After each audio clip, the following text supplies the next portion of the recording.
একটা হলো মহিলা সন্তান। সুতরাং এজন্য যে সমস্ত মহিলারা ফিতনা ছড়ায়, বাইরে শয়তান রূপে চলে, এদের থেকে বেঁচে থাকতে হবে, এদেরকে দমন করতে হবে।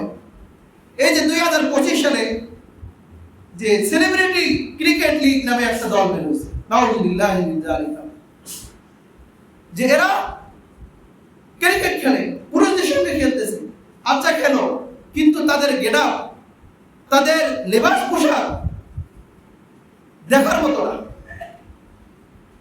এবং এদের চলন বলন দেখলে আপনি মনে করবেন না যে এরা খেলতে গেছে, এরা খেলতে চায় নাই, বরং মানুষের ঈমানকে নষ্ট করার জন্য গেছে।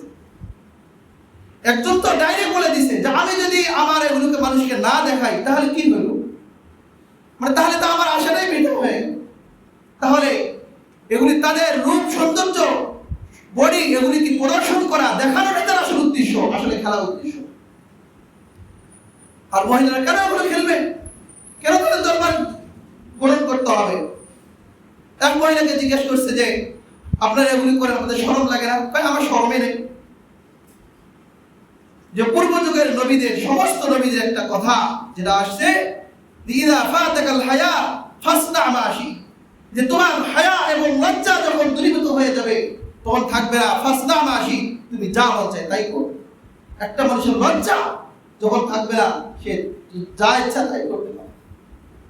এই যে এদেরকে পোশাকধারী মহিলা বলা যায় না, এরা অলঙ্ঘ, অর্ধনগ্ন, এবং যদি কাপড় পরে কাসিয়াতুন আরিয়াতুন মুমিনাতুন মাইলাতুন, এরা কাপড় পরে কিন্তু অলঙ্ঘ।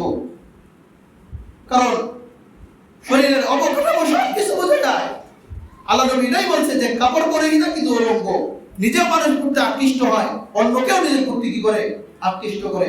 রুউসুহুন্না কাসনিমাতিল বুখতিল মাইলা, এদের মাথাগুলো হলো বুখতি উটের মতো, চুলগুলো দুলতেছে, উটের গায়ের গর্দাতে চুল যেরকম দুলবে।